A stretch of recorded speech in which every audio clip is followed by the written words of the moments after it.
이 마크 트웨인의 작품 아담과 이브의 낙원일기라는 짧은 소설이 있어요. 이 소설은 창세기 2장을 배경으로 하고 있는데, 창세기 2장에서 하나님이 아담을 창조하고 그 다음에 하와를 창조하죠.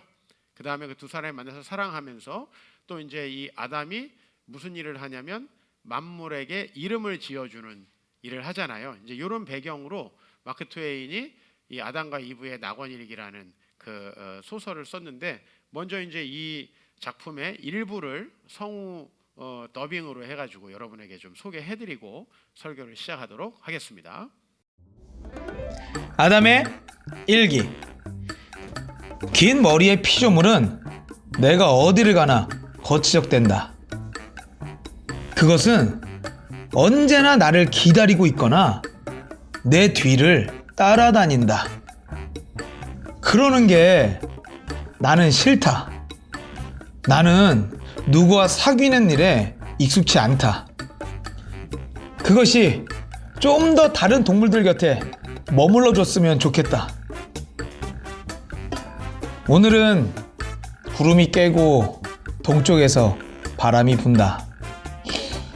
아마도 우리는 비를 맞을지 모르겠다. 우리라니, 대체 이런 말을 내가 어떻게 알게 되었지? 이제야 기억난다. 그 새로운 피조물이 항상 그런 말을 썼었지? 이브의 일기. 한 주일 내내 그의 뒤를 쫓아다녔다. 그리고 그와 친해지려고 했었다. 그가 수줍어해서 말은 주로 내 쪽에서 해야만 했지만 나는 그런 거 신경 쓰지 않았다. 그도 내가 자기 주위에 있어서 좋아하는 것 같았다. 되도록 나는 부침성 있게 우리라는 말을 자주 썼다. 그가 어딘가 소속감을 느끼게 되면 좋아할 거라는 생각에서였다. 아담의 일기. 새 피조물은 쉬지 않고 수다를 떤다. 그것은 무엇보다 만물의 이름을 짓느라 정신없다. 이 땅에서 가장 굉장한 폭포수를 나이아가라 폭포라고 부른다. 왜 그렇게 부르는지 나는 모르겠다. 그 폭포가 나이아가라 폭포로 불러야만 할 것 같이 보일 뿐이란다. 그건 이유가 안 된다. 단지 제멋대로인 바보 같은 소리에 불과하다. 나는 사물에 스스로 이름을 지을 기회가 사라지고 말았다. 내가 미처 다른 의견을 말하기도 전에 그 새 피조물은 마주치는 것이 무엇이든 모조리 이름을 붙인다. 그리고 늘 똑같은 이유를 댄다. 그것이 그렇게 보인다는 것이다. 이브의 일기. 이제 우리는 많이 친해졌고 점점 더 서로에 대해 잘 알게 되었다. 그는 더 이상 나를 피하려고 애쓰지 않는다. 이것은 좋은 징조이며 나와 함께 있는 걸 좋아한다는 암시이기도 하다. 이런 사실은 나를 기쁘게 한다. 엊그제부터 어제 동안 나는 그의 수고를 덜어주기 위해 사물의 이름 짓는 일을 떠맡았다. 이 일로 그는 많이 안도했음이 분명하다. 왜냐하면 그는 이런 일에는 재능이 부족하기 때문이다. 틀림없이 나에게 무척 고마워하겠지. 그는 알맞은 이름을 생각해낼 줄도 모른다.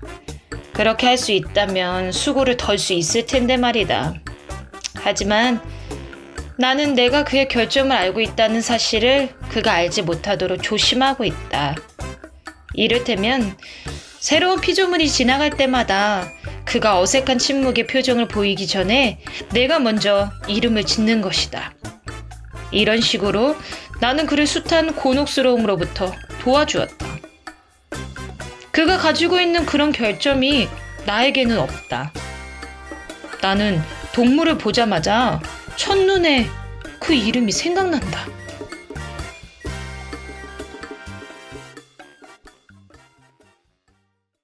이 세상에 남자들만 있었으면은 공동체, 가족이라는 건 불가능했겠구나 그런 생각이 들고요. 그 다음에 여성들은 항상 남자에게 별 도움되지 않는 일을 하고서 굉장히 많은 도움을 주고 있다고 생각하고 있구나. 그래서 어떻게 보면 제가 이제 우리 아내도 많이 생각이 났고, 제가 많은 분들과 이제 부부 상담을 했는데 굉장히 대동소이하게 적용될 만한 일들이 이렇게 많아서 좀 많은 생각을 하면서 좀 이렇게 속으로 웃으면서 이제 이 책을 봤던 기억이 납니다. 사실은 우리가 이렇게 다르게 창조되었기 때문에 서로를 완전히 이해한다는 건 완전히 불가능하다라는 생각이 듭니다. 그런데 하나님께서 왜 우리를 이렇게 창조했을까? 그것은 분명히 우리에게 큰 유익이 있기 때문이다라는 것을 우리가 기본적으로 생각해야 되죠. 우리가 이제 가정에서, 일터에서, 또 공동체에서 이 도시에 뭔가 유익한 공동체를 세우려고 합니다. 우리가 먼저 극복해야 되는 건 뭐냐면은 우리 가정이 과연 행복해질 수 있고, 매일 일하고 있는 일터가 행복해질 수 있고, 또 우리가 사실은 가장 깊은 관계를 맺고 있는 이 공동체, 여러분들 직장에서 그만둔 다음에 직장에서 막 관계하던 사람들이 엄청 많이 연락이 오지 않을 거예요. 사실 우리 대부분의 이제 진실한 관계들은 교회 공동체 안에 있는데, 우리가 여기에서 행복할 수 없다면은 사실 이 도시를 변화시키는 공동체를 세운다는 것은 불가능하겠죠. 먼저 저는 우리가 도시를 변화시키는 공동체를 세우지 못한다는 것보다도 안타까운 것이 저와 여러분이 행복할 수 없다. 그럼 왜 우리가 도대체 이렇게 문제가 많이 생기는 것일까? 가정과 일터와 공동체에서 우리에게 문제가 발생하는 것은 우리가 다르게 창조되었다는 상수, 이건 변할 수 없는 거죠. 다르게 창조된 걸 바꿀 수 있나요? 남자와 여자로 창조됐다는 거, 각자가 서로 다른 성품과 기질을 가지고 태어났다는 거 바꿀 수 없잖아요. 근데 그게 문제가 아니라, 이게 문제였다면, 다르게 창조된 게 문제였다면 하나님이 문제겠죠. 그런데 그게 아니라 그 다름을 인정하지 않으려고 하는, 이건 우리가 충분히 변수입니다. 우리가 새롭게 할 수 있다라는 거죠. 그래서 가정에서는 아까 말했듯이 아담과 이브가, 그리고 일터에서는 또 다른 문제들이 이렇게 발생한다. 여러분, 제가 이번 주에 세바시라는 강의를 들었어요. 가끔 여러분 들으시죠, 그죠? 세바시. 근데 이 세바시 강의 중에서 서로 인정하는 순간 생기는 놀라운 변화라고 하는 제목의 짤막한 강의를 들었는데요. 이것은 어떤 기업을 이제 경영하고 있는 아주 젊은 CEO가 이 강의를 했어요. 근데 이 강의가 참 재밌었던 것은 그 마블 영화에 나오는 주인공들을 바탕으로 해서 이 직장에서 이런 직원들이 있었다라고 소개하는 장면이었어요. 세 사람을 소개하는데 아이언맨하고 헐크하고 토르예요. 잘 모르시는 분들도 있겠죠. 이 아이언맨은 뭡니까? 굉장히 잘나고 똑똑하고 모든 것을 갖춘 그런 캐릭터죠, 그죠? 그리고 이제 헐크는 모든 것을 몸으로, 행동으로 하는 사람이죠. 토르는 북유럽 신화에서 이제 따온 그 캐릭터잖아요. 그래서 신이 인간에 내려왔으니 모든 것을 바라보는 시각이 색다르고 창의적이고 독특합니다. 처음에 이런 사람들이 이 회사에 있었대요. 근데 이런 사람들이 있으니까 서로가 서로를 너무 싫어했대요. 아이언맨, 쥐가 좀 잘났으면 잘났지, 너무 재수없어, 다른 사람 무시하고. 헐크, 너무 무식해, 감정 변화가 너무 심각하고 모든 걸 몸으로 하려고 그래. 토르, 너무 사차원이야. 아이디어만 제시하고 지가 하는 건 하나도 없어. 서로 간에 굉장히 감정 다툼이 많았고요. 이 기업이 굉장히 어려웠답니다. 직원들이 출근하기가 굉장히 싫어지고, 점심을 하나 먹는 데에도 이 아이언맨은 정확히 데이터를 바탕으로 생각해가지고 뭔가를 하려고 하는데, 헐크는 벌써 운전대 잡고 있고, 토르는 당구 치러 가자고 하는, 이제 이런 식의 일들이 계속 반복돼가지고 이 직장이 너무너무 힘들었다는 거예요. 그런데 이 강의의 제목이 뭐였죠? 제가 세바시 강의를 쭉 보다가 강의를 이제 제목을 보고 택한 건데요. 서로 인정하는 순간 생기는 놀라운 변화. 이 사람들이 서로를 인정하면서 이제 서로의 장점들이 회사에 기여하는 방식으로 생각을 고쳐먹었다는 거죠. 사실 아이언맨 같이 좀 똑똑하고 리더십이 있는 사람이 회사에 필요하죠. 또 다른 면으로는 행동하고 정말 기쁠 때는 기쁘다, 슬플 때는 슬프다 표현하는 이런 사람들도 필요하죠. 그 다음에 뭔가 다른 사람들이 일상적으로 보지 못하는 독특한 아이디어를 제공하는 사람도 회사에 필요합니다. 이런 사람들을 서로 인정하려고 하다 보니까 이제 이 회사가 좀 변화가 일어나기 시작했다는 거예요. 그래서 처음에는 야, 쟤 재수 없어, 야, 쟤 또 흥분했다, 도망가자. 쟤는 왜 이렇게 4차원이야? 이렇게 서로 비난하던 사람들이 그게 아니라 야, 저 사람 그래도 똑똑하고 참 배울 점이 많아. 이 사람 그래도 어려울 때 행동하는 사람은 이 사람이잖아. 이 사람이 없었다면 우리가 그 해외 진출을 생각할 수 있었을까? 이런 방식으로 생각하다 보니까 이 사람들이 다 필요한 사람이 됐고 와가지고 더 이상 비난하지 않는 회사가 되었다는 거예요. 그래서 최근에는 이 사람들이 서로 퇴근을 한 다음에 가족여행도 같이 가고 정말 월요병이 사라진, 그리고 어떤 직원들은 출근할 때 너무나 기뻐서 흥분된 상태로 출근하는 사람도 있대요. 그 회사가 서로 간에 가족여행을 갈 수 있는 회사가 되었다라고 하는 것은 우리 교회에서도 가족여행 질색을 하는 사람이 있고 야, 너 목사님하고 어떻게 여름 휴가를 갈 생각을 하니? 이런 분들이 많거든요. 굉장히 신기해하면서 그런 분들이 계신데 회사가 그런 곳이 되었다는 거, 이게 얼마나 중요합니까? 코로나 시기에 왜 우리 교회가 그래도 공동체성을 잃지 않을 수 있을까에 대해서 한번 생각을 해봤어요. 왜? 다른 교회는 지금 한 번 예배 드려도 성도가 채워지지 않는다는데 20%. 왜 우리 교회는 이렇게 여러 번 예배를 드려도 성도님들이 함께 관심을 가지고 또 그냥 오랜만에 만나서 그냥 이렇게 왜 서로 이렇게 좋아할까라는 생각을 해보면 그래도 우리는 이런 공동체성이 상당히 살아있고 서로가 다른 점 때문에 서로를 비난하기보다는 서로를 인정해주기 때문이다. 누가 나를 비난하는 사람과 만나고 싶겠어요? 그죠? 나를 자기처럼 고치려고 하는 사람 질색일 겁니다. 근데 내 성품과 기질을 이해해주고 거기서부터 출발해주는 사람들 얼마나 같이 만나고 싶겠어요. 저는 이 사람의 기업을 한번 연구해보고 싶고 언제 만나보고 싶다, 그런 생각이 좀 들었고요. 나보다 훨씬 젊은 사람인데 벌써 대단한 지혜를 얻었구나. 제가 어렸을 때 우리 가정에서 폭군의 위치에 서게 되었던 것은 제가 우리 동생들을 이해할 수 없었어요. 늘 옷을 사고 싶어하고 뭘 먹을 거를 먹고 있는 제 동생이 이해가 가지 않았고요. 어떻게 하면 놀궁리만을 하고 있는 긴머리 소녀가 도저히 이해가지 않았어요. 나는 억울한다는 생각은 안 했는데요. 솔직히 말하면 나의 큰 실수는 뭐냐면 우리 동생들을 나처럼 만들려고 했던 거예요. 나와 같은 인간형으로, 전혀 다르게 태어난 사람들을 나와 같은 인간형으로 만들려고 했기 때문에 우리 동생들과 제가 계속 불화하고 아직도 제 동생들이 저를 좀 힘들어하는 이유는 그 트라우마죠. 우리 공동체에는 다양한 은사를 가진 분들이 있습니다. 사실 단 한 사람도 같지 않죠. 난 참 신기해요. 어떻게 그 일을 즐거워서 좋아해서 할 수 있지? 참 신기합니다. 하루 종일 노래를 불러대는 이 긴머리 소녀 굉장히 신기합니다. 어제도 1시부터 해가지고 밤까지 소리 질러 하고 오늘도 계속 노래를 부르고 있습니다. 근데 목이 안 쉬어요, 저 인간은. 대단한 거예요, 이거 사실은. 우리 박 목사님은 어제 내가 이 대본을 던져주니까 신나가지고 또 그걸 하고 있습니다. 저는 우리 공동체가 가지고 있는 수많은 은사들을 이제 우리가 어떻게 활용할 것인가라는 겁니다. 그런데 우리가 서로 차이를 인정하지 않고 다름을 인정하지 않으면은요, 우리에게 뭐 어떤 말이 이제 나오기 시작하냐면, 한번 따라해봅시다. 난 이해가 안 가. 그렇죠. 이런 말이 이제 우리 공동체에서 나오기 시작하고요. 목사님, 억울합니다. 이 말이 나오기 시작합니다. 제가 지난주에 여러분에게 억울한 게 뭐냐라는 걸 물어봤습니다.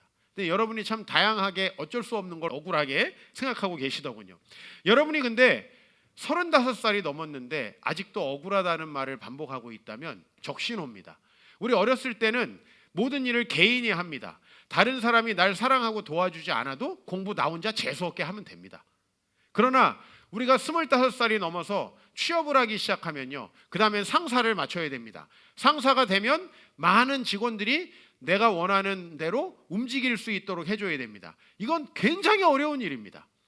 내가 우리 교회에서 이제 최근에 대 IBK 기업은행에 다니는 심재훈 과장님 최근에 승진을 했습니다. 지난주에 기도회에 왔길래 불러가지고 뒤에서 좀 잠깐 이런저런 이야기를 했습니다.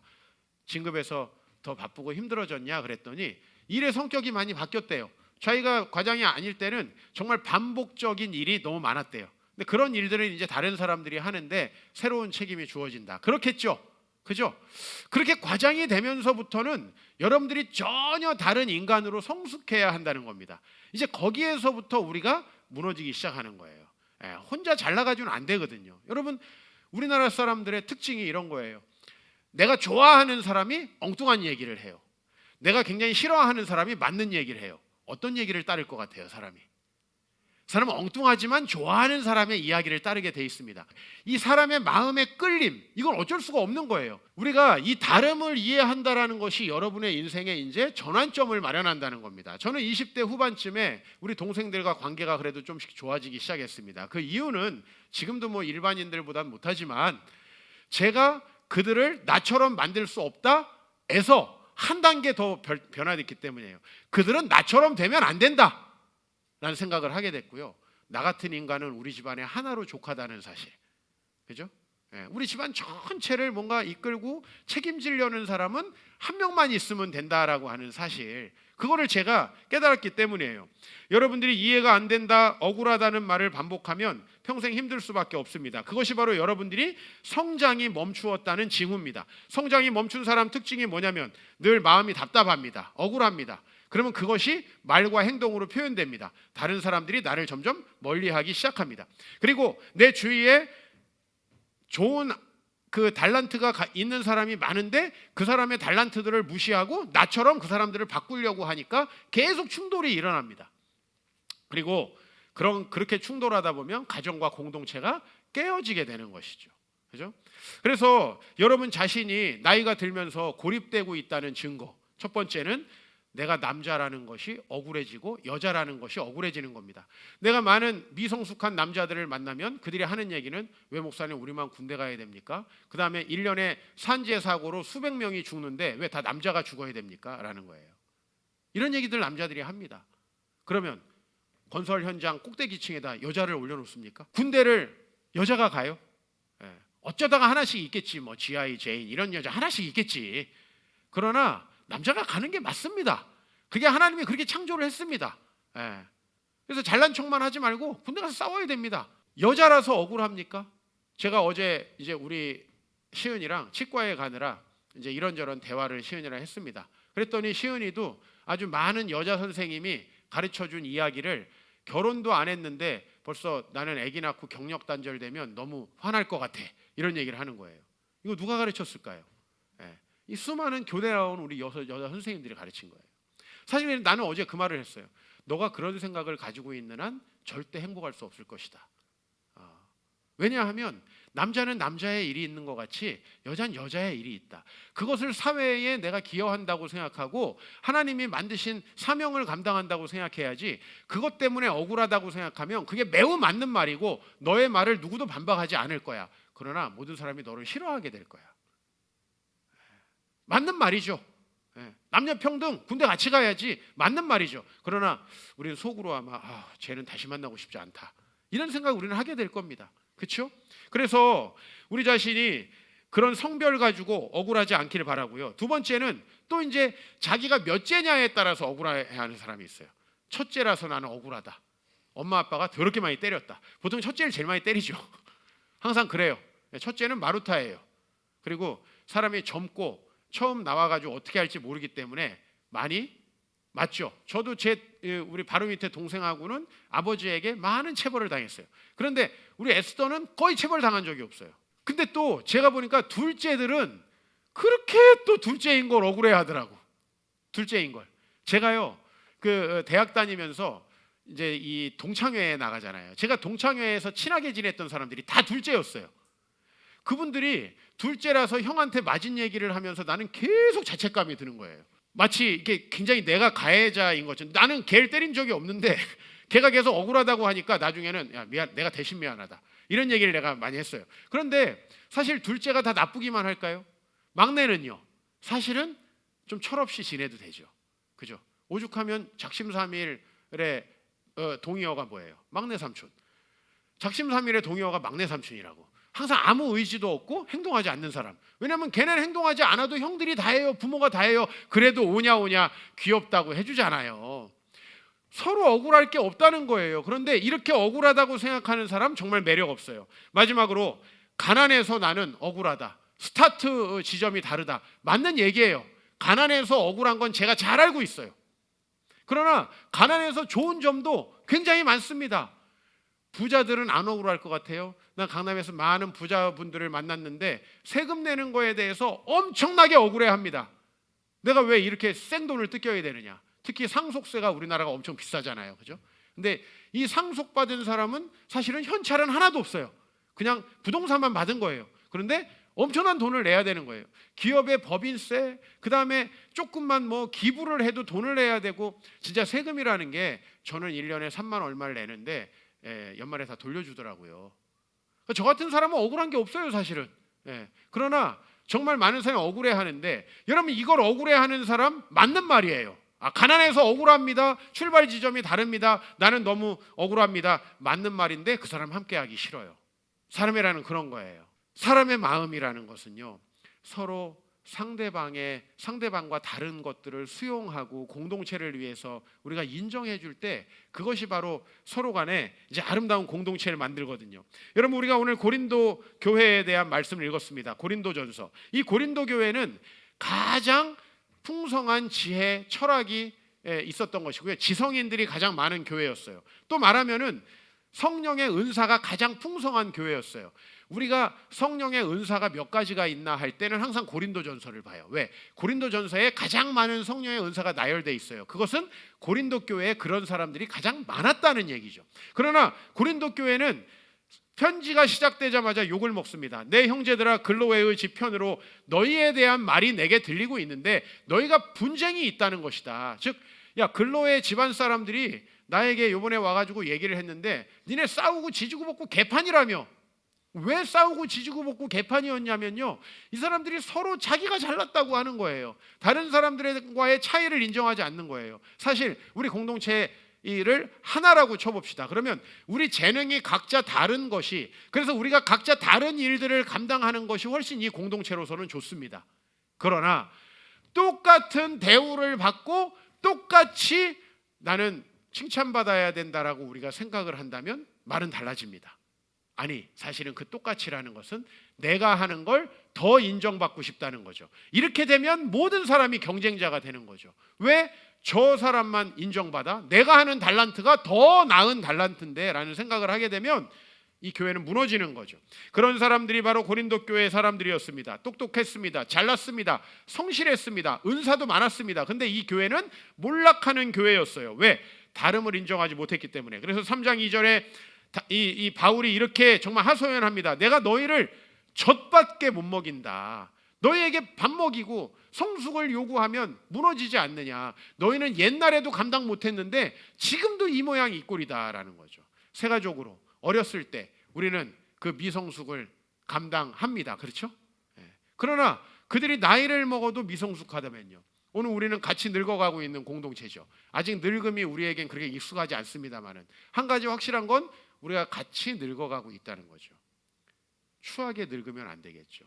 우리 공동체가 이제 새로운 시대를 또 바라보고 있는데, 우리가 새로운 시대에 더 성숙함으로 또 더 넓은 지역을 품어야 되겠죠.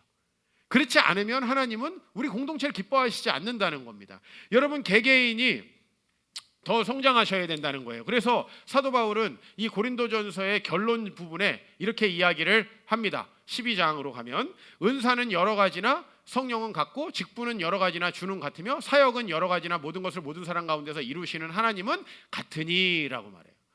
여러분, 사람마다 은사가 달라요. 하나님께 부여받은 재능이 다르다고요. 할 수 있는 일이 달라요. 직분은 여러 가지예요. 담임 목사서부터 수많은 직분들이 교회 안에 있어요. 또 직분이 있으나 없으나 우리가 맡은 사역들이 있어요. 그 사역들이 다 달라요. 교회가 해야 되는 일들이 있잖아요. 그렇죠? 그런데 그것을 나는 이런 일을 맡았으니까 이 일을 열심히 하면 다른 분들은 또 동일한 성령이 다른 일을 맡겨주셨으니까 그 일을 하겠지. 근데 왜 저 사람 말만 하고 있지? 왜 이 사람은 눈에 보이는 일을 하고 있지? 왜 나는 인정을 안 해주지? 이제 이렇게 가면 그 공동체는 무너진다는 거죠. 이 공동체 중에 제일 먼저 무너지는 게 뭐냐면 여러분의 가정이라는 거예요. 부부가 서로의 역할에 대해서 억울하다고 생각하는 건 그 가정이 지금 심각한 위기에 있다는 거예요. 왜? 여러분은 그 억울함을 절대 감추지 못해요. 그게 표정으로, 말로 드러날 수밖에 없어요. 그게 우리의 삶을 얼마나 망치겠습니까?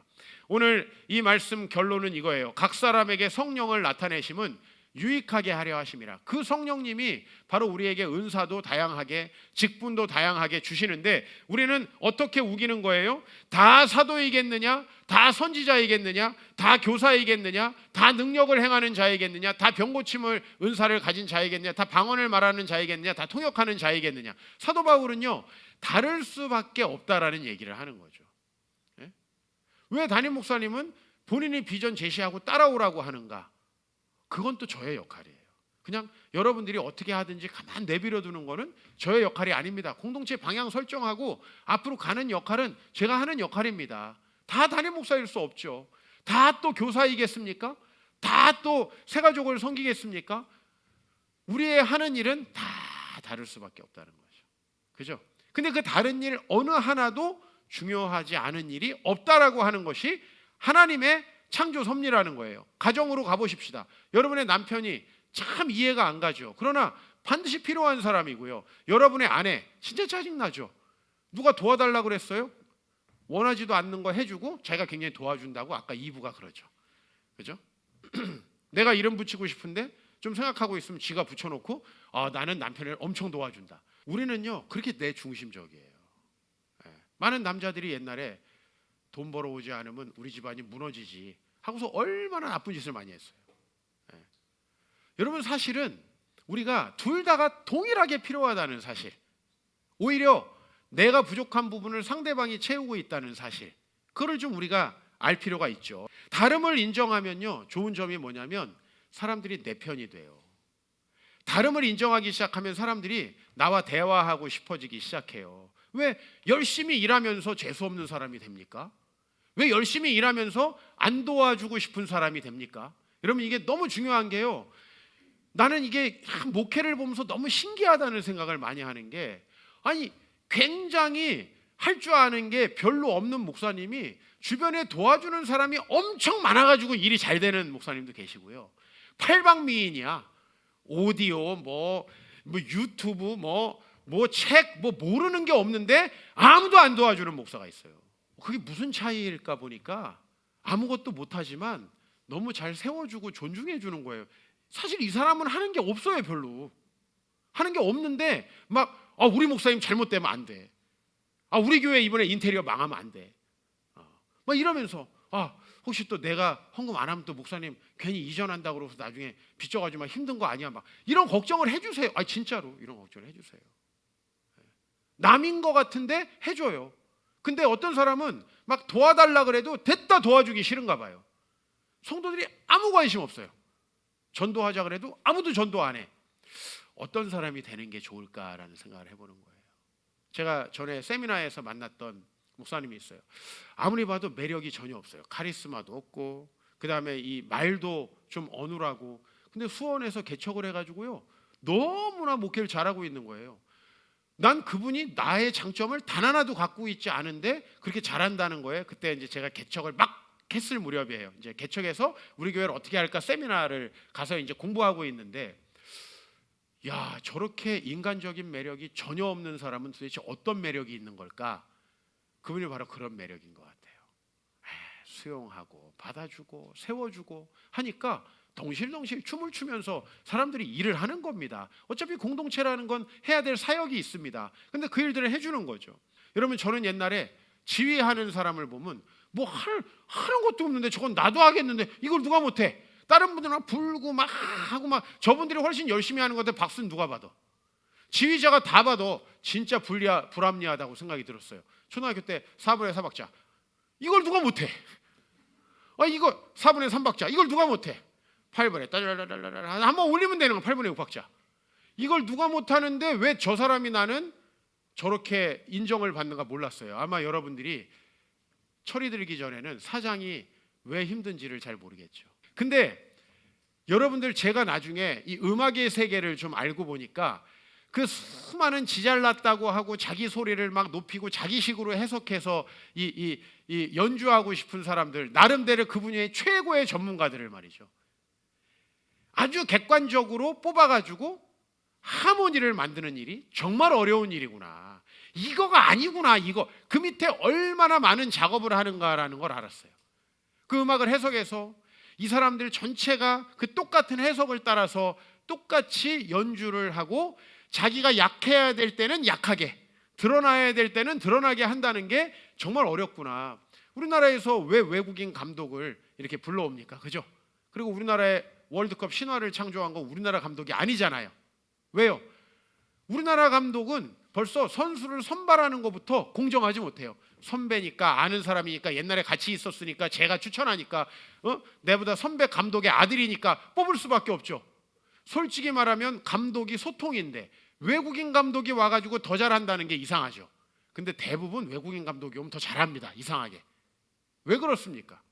그 사람이 그만큼 사람들의 장단점을 가지고 마에스트로가 되는 거예요. 하나로 만드는 거예요. 우리나라 감독은요, 여러 가지로 뭐가 마음에 안 들면 빼고, 또 자기가 선수 선발을 할 때부터 편견과 선입견이 있는 거예요. 히딩크가 와가지고 제일 먼저 한 게 뭐예요? 기존에 대표했던 사람들 다 자르고 등치 좋고 잘 뛰어다니는 놈들이라 해서 미안하지만 그런 사람들을 뽑았죠.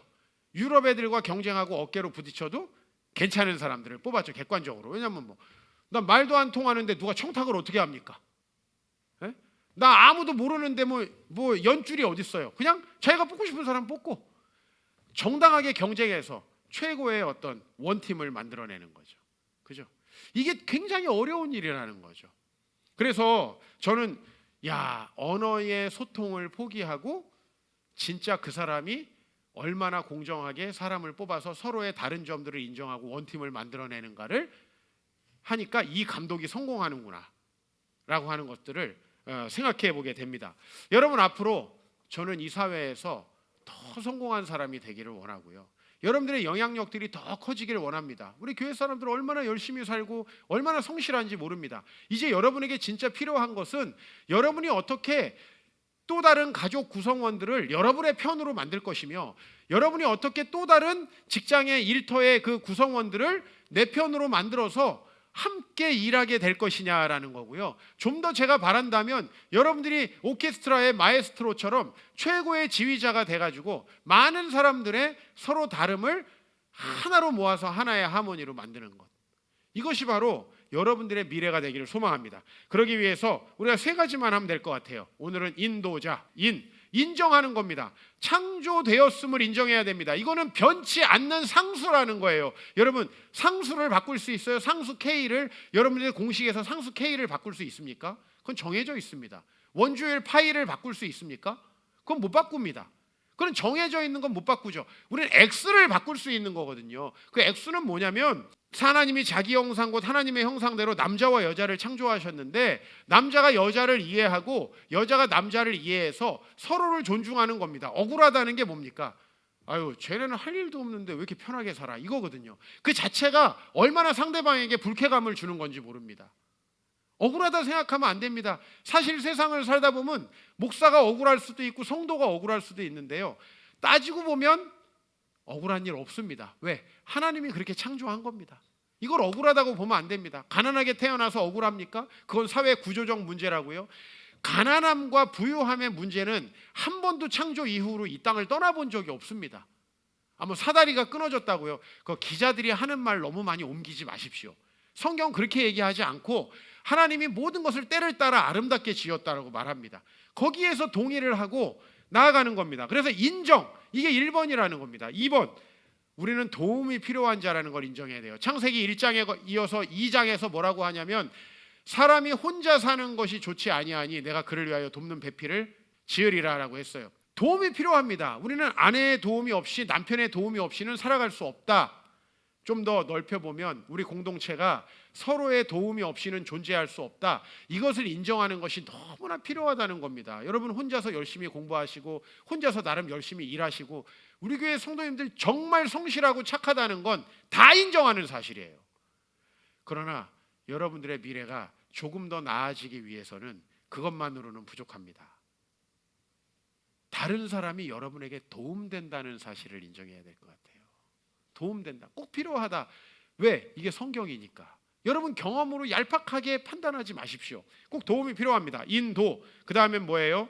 나 같은 사람은 하나로 족하다. 이건 내가 깨달은 최고의 진리입니다. 우리 가정이 평안하게 돌아올 수 있고 지금도 내가 삼남매를 키우면서 이 자녀들이 서로 달라도 비교하면서 누구를 열등하다고 지적하지 않을 수 있는 것은 이 각자를 하나님께서 다르게 창조하셨고 또 그 사람들이 같을 필요가 없다라는 그 믿음이에요. 그게 제가 우리 아이들에게 말이 잘못 나가지. 넌 왜 누나처럼 못해? 너는 왜 동생처럼 못해? 이런 얘기가 우리 나가거든요. 이 비교하기 때문에. 그런데 그게 아니라 그럼 뭐 하나만 나오면 비교 안 해야지. 옆집 애랑 비교하기 시작해서 더 피곤해. 하나밖에 없으면 더 피곤해. 근데 바로 다 사도겠느냐? 이거 기억하세요. 다 선지자겠느냐? 다 능력 행하는 자이겠느냐? 다 교사겠느냐? 우리같이 창조된 사람은 우리밖에 없거든요. 상대방을 나처럼 바꾸려고 그러면 그 공동체는 깨지게 돼 있어요. 누가 나를 바꾸려고 하는 사람을 좋아하겠습니까? 제가 어제 이제 치과에 갔거든요. 요새 이제 치아를 하나 빼가지고 어제 치과에 갔는데 간호사 선생님이 칫솔하고 요거 드릴 테니까 방법은 예전부터 가르쳐 드렸으니까 그대로 양치하세요. 그래서 내가 몰라서 못합니까?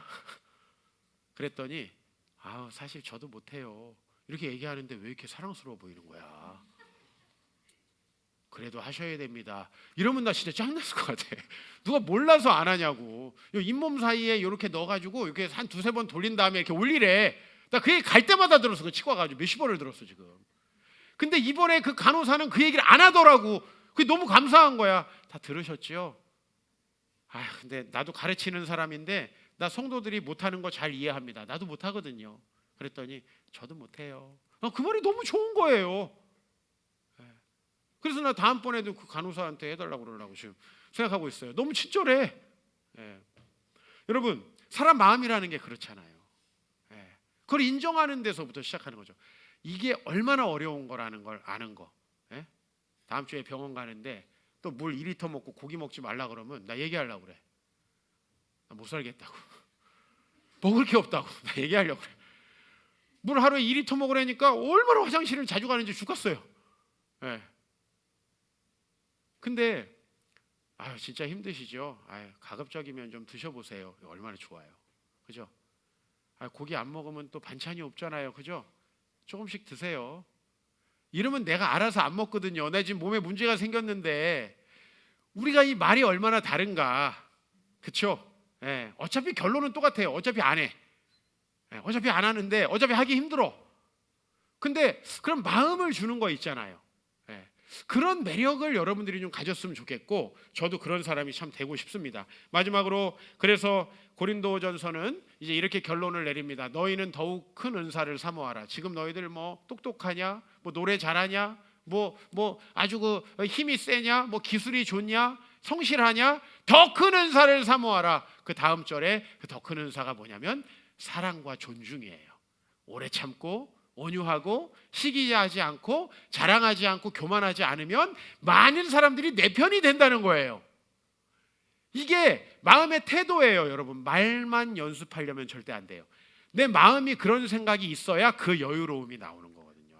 환자들이 왔는데 우리도 얘기하지만 나도 이거 양치하기 정말 어렵다. 이거를 알고 이렇게 말하는 사람하고 이빨이 저렇게 썼는데 더럽게 말 안 듣네.